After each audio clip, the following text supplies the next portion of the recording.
Lineage, we know in Matthew 1, it gives the lineage all the way from the beginning all the way down to Jesus. And I think in our minds sometimes as believers that because that scripture stops at Jesus, we don't put our name after his.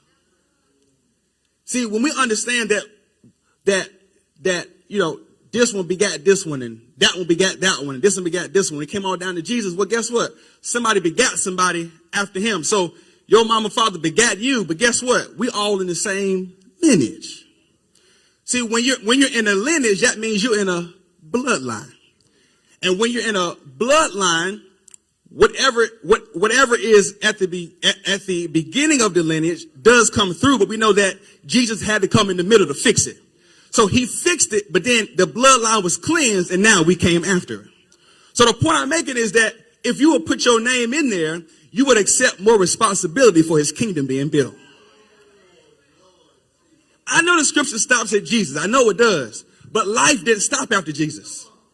We still living, but Jesus gave us the way. He gave us the truth, and he showed us how to live life.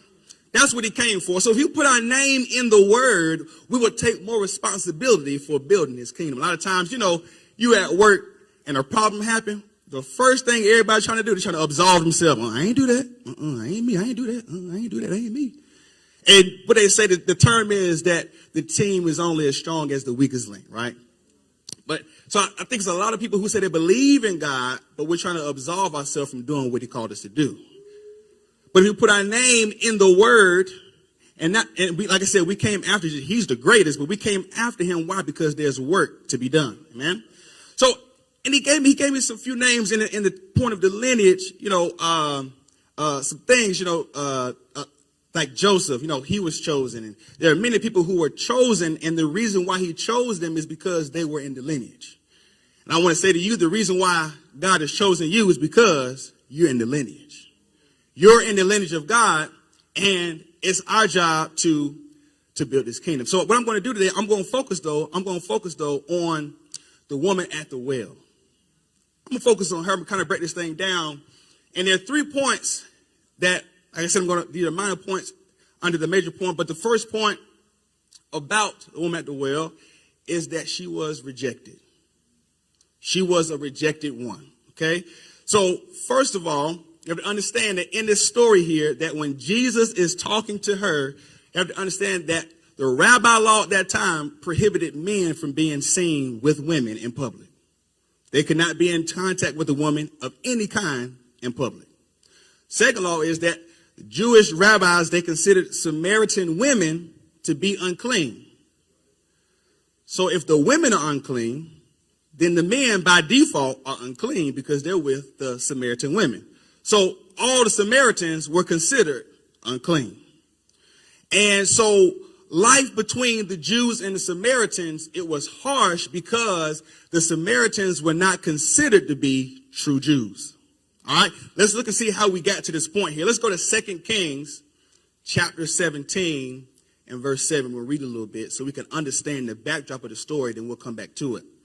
In verse 7 it says, "For so it was the children of Israel had sinned against the Lord their God, which had brought them out of the land of Egypt from under the hand of Pharaoh, the king of Egypt, feared of the gods, and ate and walked and they walked in the statutes of the heathen, whom the Lord cast out from before the children of Israel and the kings of Israel, which they had made. And the children of Israel did secretly those things that were not right against the Lord their God. And they built high places in all their cities, from the tower to the watchman to the fenced city. And they set them up images and groves in every high hill and under every green tree." And it says here, in 11, "And they were burnt incense in all high places, as did the heathen, whom the Lord carried away before them, and wrought wicked things to provoke the Lord to anger." 12 says, "For they served idols, wherefore the Lord has said unto them, Ye shall not do this thing."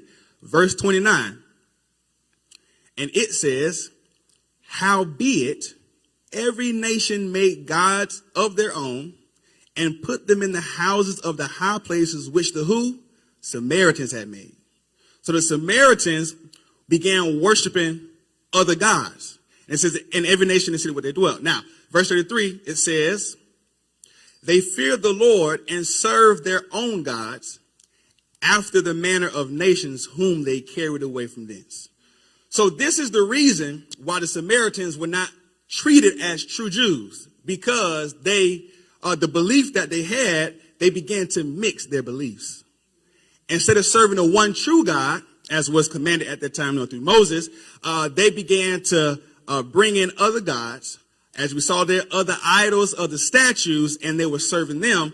And this is why the Samaritans were treated not as true Jews. And like I said, this is why life was harsh between them and the Jews at that time. And so what we're seeing here, now going back to the story with Jesus, Jesus should not have been talking to her if he was under that law. Jesus would not have been talking to her because she was a woman, but also he would not be talking to her because she was considered unclean. But I just want to submit to you today that Jesus is the one who will reach the rejected ones. And if Jesus will reach out to the rejected ones, then he has called us to reach out to the rejected ones. We're talking about establishing his kingdom. So he's been held back. Now, the thing about it is that he couldn't be held under man's law. Why? Because really, he is the law. He's the way, he's the truth, and he's the life. You can have a law, but he's the truth. He's the truth behind it all. And so we see he's talking to this Samaritan woman, and I began to think about how she was rejected. And I began to think back about a lot of this is the thing I want to say too. In our conversation that they had, she's looking at him from an angle of legality, meaning that you're not supposed to be talking to me. Why are you talking to me? Are you about to try to come, tell me about myself or whatever? Are you about to come preach to me? But he was reaching out to her because he was going to end up eventually revealing himself to her. And so she was rejected. But like I said, I would think about other characters in the Bible. And the thing about it is about her, she did not know that she was in the lineage because she was being rejected by man. The reason why he had to reach out to her is because she's in the lineage. As some of you who may feel like you are rejected, you may not know the Lord yourself, or you may feel as though you might have been in church and things may have happened, or somebody said something, or things happen in life, and you may feel that you are rejected. But I've come to tell you today that Jesus is reaching out to you. Because he reaches out to the rejected ones, he is calling us to do the same thing. And so she's a part of the lineage, and I began to think about other folk who are part of the lineage. We got David. He's a part of the lineage, right? And so I began to think about the 3 Hebrew boys, how they were rejected. They were thrown in the fire, but then Jesus, he revealed himself, and then also they saved their people. Think about the folks, the Israelites, as they crossed the Red Sea, they were rejected, sent out. But God was with them as they went through. And I began to think that all the victories that we read about in the Word, and the reason why they overcame is because they're in the lineage. The reason why you overcome in life is because you're in the lineage.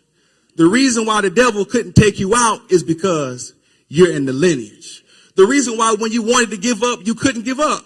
You're in the lineage. When you were in your own way and out of God's way, he came to grab you and bring you back in. It's because you're in the lineage. It's because you're in the lineage that his love is everlasting for you.